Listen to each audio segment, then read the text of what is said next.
HCU భూముల విషయంలో ప్రభుత్వం చెప్తున్నవన్నీ అబద్ధాలు ఉండడానికి ఇప్పటిదాకా మనం చూసిన రిపోర్టే సాక్ష్యంగా ప్రధానంగా కనిపిస్తుంది. మరి ఇంకా అనేక అనుమానాలు కూడా తలెత్తుతున్నాయి. మరి ప్రభుత్వం ఎందుకు ఇంత ఆత్రపడుతుంది ఈ భూముల వ్యవహారంలో? నిజంగా ఇప్పటికీ కూడా హెచ్సియు భూములు చాలా ప్రమాదంలో ఉన్నాయని భావించాల్సిన అవసరం కనిపిస్తుందా? దీనికి సంబంధించి వాళ్ళు మనతో మాట్లాడడానికి చర్చలో జాయిన్ అవుతున్నారు బీఆర్ఎస్ నేత సతీష్ రెడ్డి. గుడ్ ఈవినింగ్ సతీష్ గారు. ఎట్లా చూడాల్సిన అవసరం కనిపిస్తుంది? ఇప్పటి వరకు మనం రిపోర్ట్ ని కూడా చూసినాము. మొదటి నుంచి కూడా ఈ వివాదం మొదలైనప్పటి నుంచి కూడా ఇవే విషయాలు చెప్తా వస్తున్నారు. విద్యార్థులు కావచ్చు, పర్యావరణవేత్తలు కావచ్చు, హెచ్సియుని కాపాడాలనుకునే ప్రతి ఒక్కరు కూడా ఈ విషయాలకు సంబంధించే మాట్లాడుతున్నారు. కళ్ళ ముందు వాస్తవాలు కనిపిస్తున్నా కూడా ప్రభుత్వం ఇంకా నిర్బంధాన్ని పెంచుతుంది, ఇంకా దౌర్జన్యాన్ని, అణచివేతను పెంచుతుంది. అవసరమైతే తప్పుడు రిపోర్ట్లు ఇవ్వడానికి కూడా కనీసం వెనకాడని పరిస్థితి కనిపిస్తుంది. ప్రభుత్వం వైపు నుంచి చూస్తుంటే ఏం జరుగుతుంది అనుకోవాలి? ఇంకా హెచ్సియు భూములు ప్రమాదంలోనే ఉన్నాయని భావించాల్సిన అవసరం కనిపిస్తుందా? ఖచ్చితంగా అండి. ఈరోజు మనం చూస్తే మొదటి నుంచి కూడా ఇక్కడ జరుగుతున్నది ఏందనేది ఒకసారి మనం చూస్తే, రాష్ట్రాలు కేంద్రపాలిత ప్రాంతాల్లో ఉన్న అటవీ ప్రాంతాన్ని గుర్తించడానికి కేంద్ర ప్రభుత్వం ఒక నివేదిక ఇవ్వమని ఒక కమిటీని వేయడం జరిగింది. మార్చి 15, 2025 రోజు కమిటీ వేస్తే అది 6 నెలల సమయం ఉంది ఆ కమిటీ రిపోర్ట్ ఇవ్వడానికి. అయితే ఈలోపే ఈ భూమి మీద 400 ఎకరాల హెచ్సియు భూముల మీద కన్నుబడ్డ రేవంత్ ప్రభుత్వానికి దీన్ని అప్పటికే 10,000 కోట్లు కుదోబెట్టి మార్టిగేజ్ చేసి 10,000 కోట్లు తెచ్చుకొని ఆ భూమిని అమ్మి మరొక 30,000 కోట్లు ప్రభుత్వానికి ఆదాయాన్ని పెంచుకోవాలనే క్రమంలో కమిటీ వేసిన 15 రోజుల్లోనే, అంటే మార్చి 15వ తారీఖు కమిటీ వేస్తే మార్చి 30వ తారీఖే వీళ్ళు అడ్డగోలుగా ఎలాంటి అనుమతులు లేకుండా అటవీ చట్టాన్ని కానీ, పర్యావరణ చట్టాన్ని కానీ, 1972 వన్యప్రాణి చట్టాన్ని కానీ ఏది కూడా ఏ అనుమతులు తీసుకోకుండా ఆ చట్టాలను ఉల్లంఘిస్తూ రాత్రికి రాత్రే వందల సంఖ్యలో జేసీబీలను పెట్టి అక్కడ ఉన్న అడవిలో ఉన్న చెట్లను నరకడం, అక్కడ ఉన్న అటవీ ప్రాంతంలో ఉన్న జంతువులన్నీ కూడా చెల్లా చెదురయ్యే విధంగా కొన్ని చనిపోవడం కూడా జరిగింది. ఆ క్రమంలో హెచ్సియు విద్యార్థులు ఏదైతే పెద్ద ఎత్తున ఆందోళన చేశారో దానికి బీఆర్ఎస్ పార్టీ కూడా తోడవడంతో దేశవ్యాప్తంగా అది ఆ ఉద్యమం అనేది తెలవడంతో సుప్రీంకోర్టు సుమోటోగా ఈ కేసును తీసుకోవడం జరిగింది. అంతకంటే ముందే హైకోర్టు కూడా దీని మీద స్టే ఇవ్వడం జరిగింది. ఇప్పుడు మళ్ళీ మా ఆదేశాలు ఇచ్చే వరకు ఇప్పుడు జరుగుతున్న పనులని ఆపండి అని. కానీ ప్రభుత్వానికి, రేవంత్ ప్రభుత్వానికి కావాల్సింది కేవలం డబ్బులు మాత్రమే. కాబట్టి అక్కడ చెట్లుండని, జంతువులుండని, నెమళ్ళుండని, జింకలున్నాయి, దుప్పలున్నాయి, ఏమీ సంబంధం లేకుండా కేవలం నోట్ల కట్టలు మాత్రమే కనబడుతున్నాయి. కాబట్టి ఈ దుర్ఘాతానికి పాల్పడి వందల ఎకరాల్లో ఈరోజు అక్కడ ఉన్న అటవీ ప్రాంతాన్ని మొత్తం నాశనం చేసింది కేవలం 4 రోజుల్లోనే. మనం చూస్తే ఎక్కడ కోర్టు వీళ్ళని అడ్డుకుంటుందో అని 4 రోజులు హాలిడే వచ్చిన సమయం చూసి సాటర్డే, సండే, ఉగాది, ఆ తర్వాత రంజాన్, ఈ 4 రోజులు హాలిడేస్ ఉన్న కోర్టుకి సెలవులున్న సమయం చూసుకొని రాత్రికి రాత్రి వందల సంఖ్యలో జేసీబీలను పెట్టి ఈరోజు అక్కడ ఉన్న 400 ఎకరాల్లో దాదాపు 100-200 ఎకరాల అటవీ ప్రాంతాన్ని మొత్తానికి నాశనం చేసింది. చాలా మంది రిపోర్టర్స్ చూపించారు, విద్యార్థులు వీడియోలు తీసి చూపించారు. అక్కడ జింకలు ఎట్లా వచ్చినాయి, జింకలు హెచ్సియులోకి వచ్చి బిల్డింగ్ల మధ్యలో ఎట్లా తిరిగినాయి, వాటికి పాపం అక్కడ ఉండే పరిస్థితి లేక నెమళ్ళు ఎట్లా వచ్చినాయి అనేది చాలా వీడియోలు మనం చూసినాం. కానీ ప్రభుత్వం వాటన్నిటిని ఏదో ఏఐ జనరేటెడ్ వీడియోస్ అని చెప్పి వాటిని బీఆర్ఎస్ పార్టీనో లేకపోతే హెచ్సియు విద్యార్థులను బదనాం చేసుకుంటూ అక్కడ ఏమీ లేవు, జంతువులు లేవు, చెట్లు లేవు, చెరువులు లేవు అన్నట్టుగా చిత్రీకరించే ప్రయత్నం చేసింది. కానీ హైకోర్టు రిజిస్ట్రార్ స్వయంగా వెళ్లి అక్కడ ఏం జరిగిందనేది స్వయంగా సుప్రీంకోర్టుకి ఒక నివేదిక ఇవ్వడం జరిగింది. ఆ నివేదిక ఆధారంగానే ఈరోజు సుప్రీంకోర్టు నుంచి వచ్చిన ఒక కమిటీ ఏదైతే ఉందో, సెంట్రల్ ఎంపవర్డ్ కమిటీ, ఈరోజు హెచ్సియుకి రావడం జరిగింది. నిజంగా తెలంగాణ ప్రభుత్వం చేస్తున్న దుర్ఘాతానికి సుప్రీంకోర్టు సుమోటోగా ఒక కేసు తీసుకున్నదంటేనే తెలంగాణ పరువుని ఢిల్లీ నడి రోడ్డు మీద పడేసినట్టయింది. అంటే తెలంగాణలో ఎక్కడ భూములు లేనట్టు, తెలంగాణలో అసలు పారిశ్రామిక వాడలే లేనట్టు, ఇండస్ట్రియల్ జోన్సే లేనట్టు, అసలు ఇప్పటి వరకు భూమి ఇవ్వడానికి ఇంకేది లేదు, ఇది ఒక్కటే భూమి మిగిలిందన్నట్టుగా వ్యవహరించారు. ఇప్పటికే బీఆర్ఎస్ ప్రభుత్వం 10 సంవత్సరాల్లో సేకరించిన ఫార్మాసిటీ కోసం సేకరించిన 19,000 ఎకరాలు ఉండగా, అది కాకుండా ఇండస్ట్రియల్ జోన్స్ లో చాలా ప్రాంతం ఖాళీగా ఉండగా అక్కడ ఇవ్వాల్సింది పోయిచ్చి జాబులు ఏదో ఇప్పటికిప్పుడు జాబులు తీసుకొస్తున్నాం, ఇప్పటికిప్పుడు పెట్టుబడులు వస్తున్నట్టుగా ఏదో చిత్రీకరించడానికి ఈ 14 నెలల్లో 14-15 నెలల కాలంలో రేవంత్ ప్రభుత్వం ఎన్ని పెట్టుబడులు తీసుకొచ్చింది, ఎన్ని ఉద్యోగాలు తీసుకొచ్చింది, ఎన్ని ఇన్వెస్ట్మెంట్లు తీసుకొచ్చిందని ఈరోజు ఈ అటవీ ప్రాంతాన్ని నాశనం చేస్తుంది. అభివృద్ధి అంటే పర్యావరణాన్ని నాశనం చేయడమా? ఒక పక్క దేశ రాజధాని ఢిల్లీ ఎంత పర్యావరణ గాలి, స్వేచ్ఛ గాలి లేక, గాలి దొరకక సరి సంఖ్యలో బేసి సంఖ్యలో వాహనాలు నడుపుకుంటా ఎంత ఇబ్బంది పడుతున్నారు. చలికాలం వస్తే అక్కడ ఎయిర్ క్వాలిటీ ఎంత తగ్గిపోతుందని చూసుకుంటూ కూడా ఈ రోజు మనకి పశ్చిమ ప్రాంతానికి, హైదరాబాద్లో ఉన్న పశ్చిమ ప్రాంతానికి ఇప్పటికే దాదాపు కాంక్రీట్ జంగల్ గా మారిన ప్రాంతానికి ఒకే ఒక్క లంగ్ స్పేస్ ఉన్నది హైదరాబాద్ సెంట్రల్ యూనివర్సిటీ. అలాంటి లంగ్ స్పేస్ ని ఈరోజు నాశనం చేసే విధంగా హైదరాబాద్కి ఊపిరితిత్తులు లాంటి ఈరోజు హైదరాబాద్ సెంట్రల్ యూనివర్సిటీ ప్రాంతాన్ని, అటవీ ప్రాంతాన్ని నాశనం చేసే విధంగా రేవంత్ ప్రభుత్వం వ్యవహరించడం మంచిది కాదు అని చెప్పదలుచుకున్నాం. దీంట్లో చాలా ఇప్పటికే చూస్తే మనం ఆ 400 ఎకరాలని కుదరబెట్టి 10,000 కోట్ల మార్టిగేజ్ లోన్ తీసుకురావడం జరిగింది. దాంట్లో నిన్న మొన్న కొన్ని వినిపిస్తున్నాయి, 100 కోట్ల స్కామ్ జరిగిందని వినిపిస్తుంది. ఖచ్చితంగా వీటి మీద జ్యుడిషియల్ ఎంక్వైరీ జరగాలి. ఈ అటవీ ప్రాంతాన్ని నాశనం చేయడంలో గాని, ఈ 10,000 కోట్లు తీసుకురావడంలో గాని, దాంట్లో జరిగిన అవకతవకల మీద కూడా ఖచ్చితంగా జ్యుడిషియల్ ఎంక్వైరీ జరగాలని బీఆర్ఎస్ పార్టీ తరఫున మేము కోరుతున్నాం. ప్రధానంగా ప్రభుత్వానికి నిజంగా ఖజానాని నింపాలి, అభివృద్ధి చేయాలనే ఉద్దేశం ఉంటే ఈ భూముల మీద ఎందుకు ఇంత కన్నుందనే ఒక ప్రశ్న తలెత్తుతుంది. మరోవైపు ఈ భూములను ఎట్లాగైనా స్వాధీనం చేసుకోవాలి, ఈ భూములు ఎట్లయినా అమ్మాలి అనే ఒక ఉద్దేశం వెనక ఎంత దౌర్జన్యానికి పాల్పడుతుంది, ఏ స్థాయిలో చట్టాలను అతిక్రమిస్తుంది, నిబంధనలను ఉల్లంఘిస్తుంది అనేది చూస్తుంటే అనేక అనుమానాలు కలుగుతున్నాయి. సో అల్టిమేట్ గా చూసుకుంటే హెచ్సియు 400 ఎకరాల భూమిని కబ్జా చేయడానికి ఇదంతా ఒక కుట్ర జరుగుతోందని భావించాల్సిన అవసరం కనిపిస్తుందా? ఖచ్చితంగా అండి. మా బీఆర్ఎస్ స్టాండ్, బీఆర్ఎస్ పార్టీ అధ్యక్షులు గౌరవనీయులు చంద్రశేఖరరావు గారు, కేసీఆర్ గారు క్లియర్ గా కేటీఆర్ గారితో చెప్పించారు. కేటీఆర్ గారు కూడా ప్రెస్ మీట్ లో చెప్పడం జరిగింది.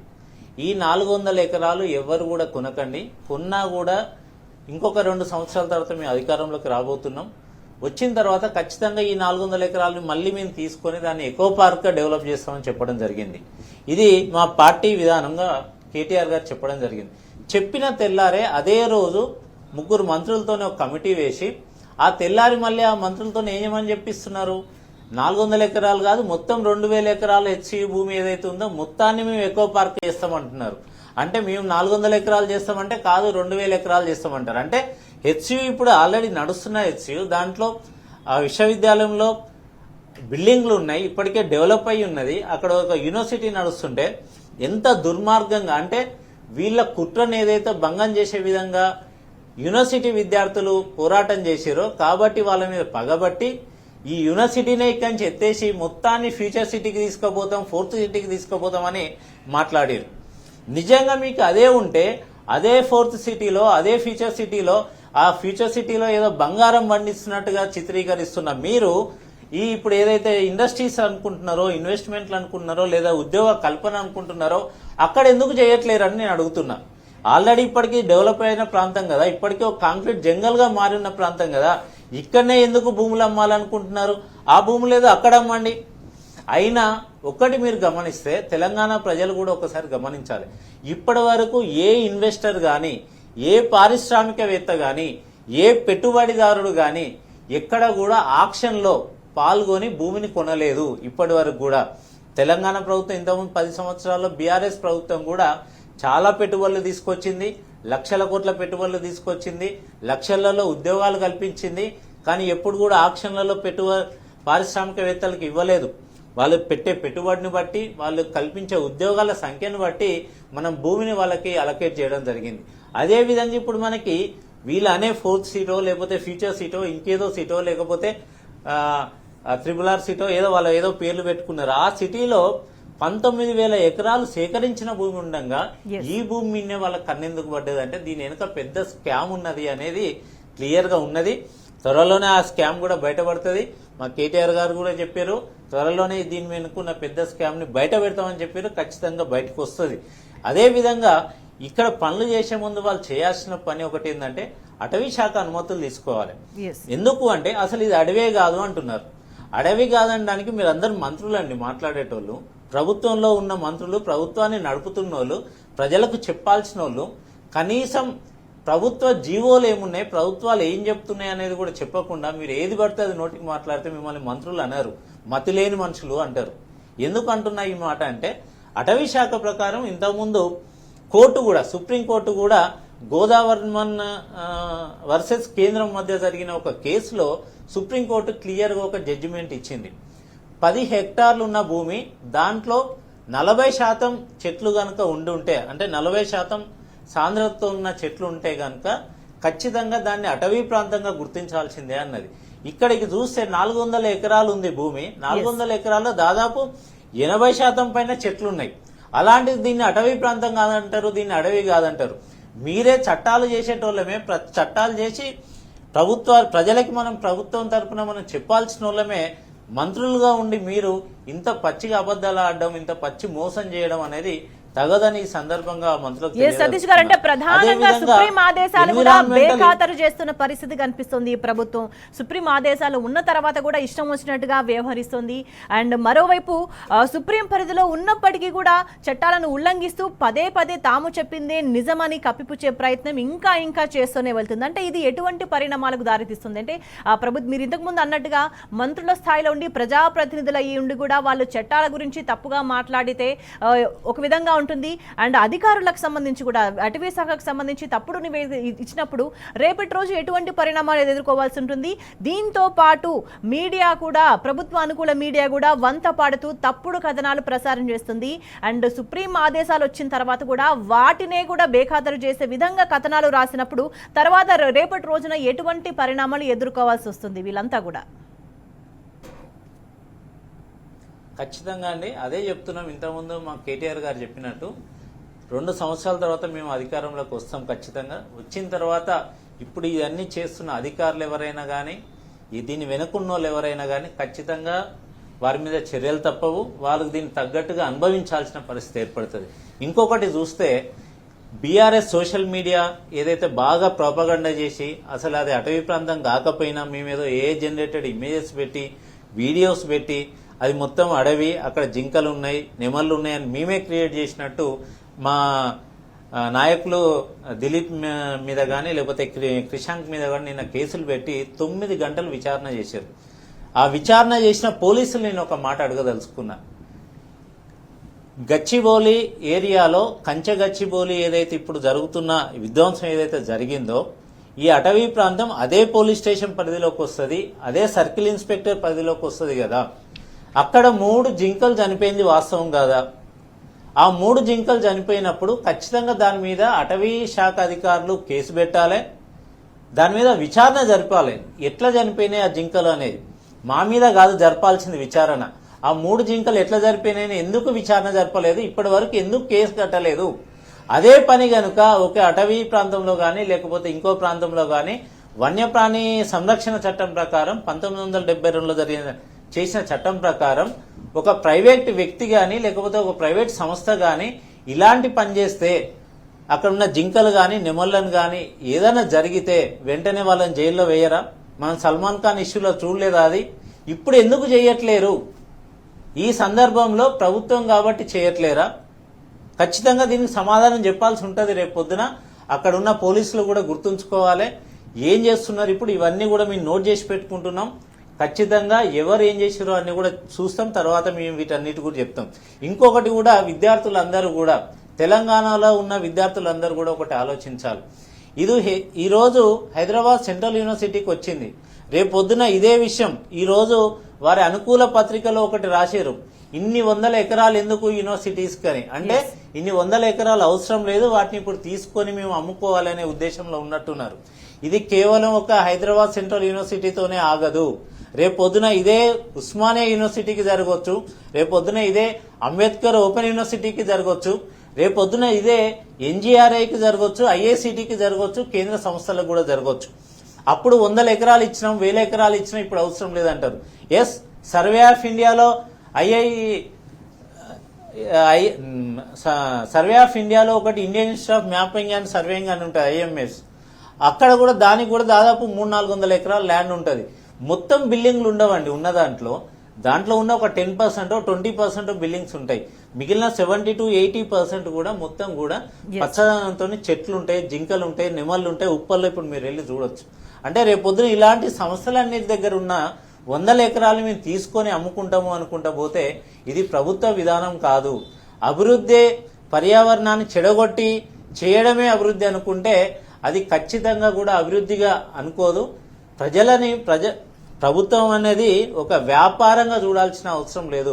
ప్రజల కోసం పనిచేయాలి ప్రభుత్వం. అంతేగాని డబ్బులను తీసుకొని వాటిని ఏదో పథకాల కింద మేము ఇచ్చి ఓట్లు అడగాలనుకోవడం కరెక్ట్ కాదు.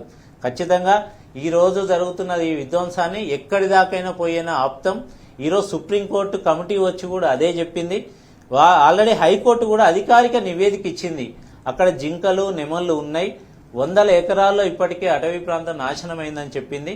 ఖచ్చితంగా ఇది ఇంతటితోనే ఆగుతుందని భావిస్తున్నాం. దీన్ని ఇంతకంటే ఎక్కువ అయితే ఖచ్చితంగా దీని మీద ఎంతవరకు పోరాడాలో బీఆర్ఎస్ పార్టీ అంతవరకు కూడా పోరాడుతుందని ఈ సందర్భంగా తెలియజేసుకున్నాం. అయితే సతీష్ గారు, హెచ్సియు భూములని అడ్డం పెట్టుకుని 1000 కోట్లు సంపాదించాలని చూస్తుంది రేవంత్ సర్కార్. ఇందుకోసం అడవే లేదు అనే విధంగా దౌర్జన్యాలకు పాల్పడుతున్న పరిస్థితి, తప్పుడు ప్రచారాలు చేస్తున్న పరిస్థితి. మరి ఇటువంటి తప్పుడు కథనాలు ప్రచారం కావడం వెనక మరి 100 కోట్లు చేతులు మారినాయా అనే అనుమానాలు కూడా వ్యక్తమవుతున్నాయి. అవునండి, ఇంతకుముందు చెప్పాను కదా నేను. అదేవిధంగా 100 కోట్లు చేతులు మారినాయని నిన్న కొన్ని న్యూస్ వచ్చినాయి. త్వరలోనే అవి కూడా బయటపడితే ఆధారాలతో బయట పెడతాం ఖచ్చితంగా.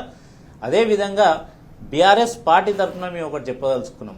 అక్రమంగా చెట్లు నరికిన వారిపై, 3 జింకల చావుకు కారణమైన వారిపై క్రిమినల్ కేసులు పెట్టాల్సిన అవసరం ఉంది. ఇమీడియట్ గా పెట్టాలి. అదేవిధంగా అక్కడ ఇప్పటివరకు ఏదైతే నాశనమైన అడవి ఏదైతే ఉందో ఆ అటవీ ప్రాంతాన్ని పునరుద్ధరించాలి. అదేవిధంగా ఈ మొత్తం విషయం పైన ఒక జ్యుడిషియల్ ఎంక్వైరీ వేయాలి. అంతేకాకుండా మీకు చిత్తశుద్ధి ఉంటే, పర్యావరణ పరిరక్షణపై మీకు చిత్తశుద్ధి ఉంటే కంచబౌలిని మొత్తం కూడా బయోడైవర్సిటీ ప్రొటెక్టెడ్ జోన్ గా దాన్ని ప్రకటించాల్సిన అవసరం ఉంది. కంచబౌలిని మొత్తం కూడా బయోడైవర్సిటీ ప్రొటెక్టెడ్ జోన్ గా దాన్ని ప్రకటించాలి. అప్పుడే ఈ ప్రభుత్వానికి నిజంగా కూడా పర్యావరణ పరిరక్షణపై చిత్తశుద్ధి ఉందని మేము నమ్ముతాం.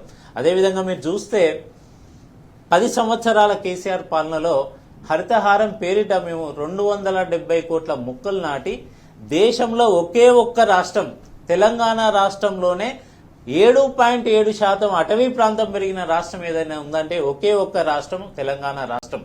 అది హరిత ప్రేమికుడు కేసీఆర్ గారి పాలనలో తెలంగాణలో సుభిక్షంగా పచ్చదనంగా ఉన్నది. అలాంటి పచ్చదనాన్ని ఈరోజు అభివృద్ధి పేరిట హత్య చేయబడుతున్నది. ఈరోజు పచ్చదనం దానికి నిదర్శనమే ఈరోజు సుప్రీంకోర్టు కమిటీ తెలంగాణకి రావడం. కాబట్టి తెలంగాణ ప్రజలు కూడా ఒకసారి ఆలోచించాలి. అందరూ కూడా ఇక్కడ జరుగుతున్నది అభివృద్ధి కాదు, అభివృద్ధి పేరు మీద జరుగుతున్నది ధ్వంసం, పచ్చదనాన్ని హత్య చేయబడుతున్నదని ఒకసారి తెలంగాణ ప్రజలందరూ కూడా గమనించాలని ఈ సందర్భంగా వేడుకుంటున్నాను. సతీష్ గారు, అంటే అటవీ చట్టాలను, వన్యప్రాణి చట్టాలను, పర్యావరణ చట్టాలను, అంతర్జాతీయ చట్టాలు కూడా చెప్తున్నాయి ఏ విధంగా పర్యావరణాన్ని కాపాడుకోవాలి, ఏ విధంగా అడవులను కాపాడుకోవాలి అనే దానికి సంబంధించి. సో వీటన్నింటినీ కూడా ఉల్లంఘించి మేము మా ఇష్టం వచ్చినట్టుగానే వ్యవహరిస్తాము, మేము మొండిగానే ముందుకు పోతాము, సుప్రీంకోర్టు పరిధిలో ఉన్నప్పటికీ కూడా మేము ఇష్టానుసారంగా వ్యవహరిస్తాము అని అంటే తెలంగాణలో అధికారంలో ఉన్న కాంగ్రెస్ ప్రభుత్వం కావచ్చు అండ్ ఓవరాల్ గా జాతీయ స్థాయిలో అయినా సరే ఒక ఒత్తిడి వస్తుంది. జాతీయ స్థాయిలో కూడా ఒక కదలిక వచ్చింది హెచ్సియు భూముల వ్యవహారానికి సంబంధించి, హెచ్సియు భూములను పరిరక్షించండి అంటూ. సో వీటన్నిటిని బేఖాతరు చేస్తే కాంగ్రెస్ ప్రభుత్వం కావచ్చు, కాంగ్రెస్ పార్టీ కావచ్చు రేపు రాబోయే రోజుల్లో భారీ మూల్యం చెల్లించుకోక తప్పదని భావించాల్సిన అవసరం కనిపిస్తుందా? ఖచ్చితంగా అండి. ఇప్పటికే ఈ ప్రభుత్వం పూర్తిగా అన్ని రంగాల్లో ఫెయిల్ అయిందని ప్రజలందరూ అనుకుంటున్నారు. ఎప్పుడు ఎన్నికలు వస్తే అప్పుడు కనీసం డిపాజిట్లు కూడా రాని పరిస్థితి కాంగ్రెస్ ప్రభుత్వానికి ఉన్నది. అలాంటే ఇంకా మళ్ళీ మేము రామేమో, ఉన్న కాడికి ఇప్పుడే దోచుకోవాలి, ఎక్కడ దొరికితే అక్కడ కమిషన్ల పేరు మీద దోచుకోవాలంటే డబ్బులు కావాలి. ఒక పక్క ఈ ప్రభుత్వ విధానాలతోని ఇప్పటికే ఏ రంగం కూడా అన్ని రంగాలు కుదేలైపోయి ఉన్నాయి, ఎక్కడ ఇన్కమ్ లేదు. కాబట్టి ఇప్పుడు ఏం చేయాలి, ఉన్న భూములు అమ్ముకోవాలి, ఆ కాంట్రాక్టర్లకు లేకపోతే ఆ చెల్లింపుల పేరు మీద ఇయ్యాలి. 10%, 20%, 30% పేరు మీద కమిషన్ల పేరు మీద సంపాదించుకోవాలి ఉన్నది తప్ప ప్రభుత్వం ప్రజలకు మంచి చేయాలని ఎక్కడ కూడా లేదు. ఖచ్చితంగా ఇదేది రాచరికం కాదు, వీళ్ళేం శాశ్వతంగా అధికారంలో ఉండేవాళ్ళు కాదు. దీన్ని ఒకసారి రేవంత్ రెడ్డి ఆలోచించాలి. మళ్ళీ మనం 2 సంవత్సరాల తర్వాత ఎన్నికలకు పోవాలి, ప్రజల దగ్గరకు పోవాలి, ప్రజలకి ముఖం ఎట్లా చూపించుకోవాలి, ప్రజలకి ఏం చెప్పాలి, మనం ఏం చెప్పి ఓట్లు అడగాలనేది ఒకసారి రేవంత్ రెడ్డి కానీ కాంగ్రెస్ నాయకులు కానీ ఆలోచించాలి. ఇంకో పక్క కాంగ్రెస్ ఎంపీలు మతిలేని ఎంపీలు ఏం మాట్లాడుతున్నారు, మొత్తం హెచ్సీని ఇక్కడి నుంచి మొత్తం తరలిస్తాము అంటారు. ఎందుకు తరలిస్తారండి? కోట్ల రూపాయలు పెట్టి అక్కడ భవనాలు కట్టున్నాయి, ఉట్టిగానే హెచ్సీని తరలిస్తామంటే రేపొద్దున ఓఎన్ తరలిస్తారు, రేపొద్దున కేఎం తరలిస్తారు, రేపొద్దున ఇంకో యూనివర్సిటీని తరలిస్తారు. ప్రభుత్వ రంగ సంస్థలు అన్నింటినీ తీసుకుపోయి ఊరు బయటేస్తామంటే మీ ఇష్టమా? మీ జాగిరా ఏమన్నా ఇది? మిమ్మల్ని 5 సంవత్సరాలు పాలించమని, ఇక్కడున్న ప్రభుత్వ ఆస్తులు కాపాడమని, వాటికి రక్షణగా ఉండవని పంపిస్తే వాటన్నిటిని కంచే చేసినట్టు మేమే మొత్తం వాటిని తింటామని మీరు చేసే ప్రవర్తన మంచిది కాదు. రాబోయే రోజుల్లో కటకటాలు లెక్క పెట్టాల్సి వస్తుంది మీరు ఇలాంటి పిచ్చి పనులు చేస్తే. ఇప్పటికైనా ఇంత పెద్ద ఎత్తున ఆందోళనలు జరిగినాయి, దేశవ్యాప్తంగా స్పందించింది, దేశవ్యాప్తంగా రాజకీయ ప్రముఖులు స్పందించారు, సినీ ప్రముఖులు స్పందించారు, వివిధ విద్యావేత్తలు స్పందించారు. కాబట్టి ఇప్పటికైనా మీ ప్రతిపాదనలు ఏదైతే ఉన్నాయో, మీరు ఏదైతే చేయాలనుకున్న పిచ్చి పనులు ఉన్నాయో ఇప్పటికైనా మానుకుంటే మంచిది.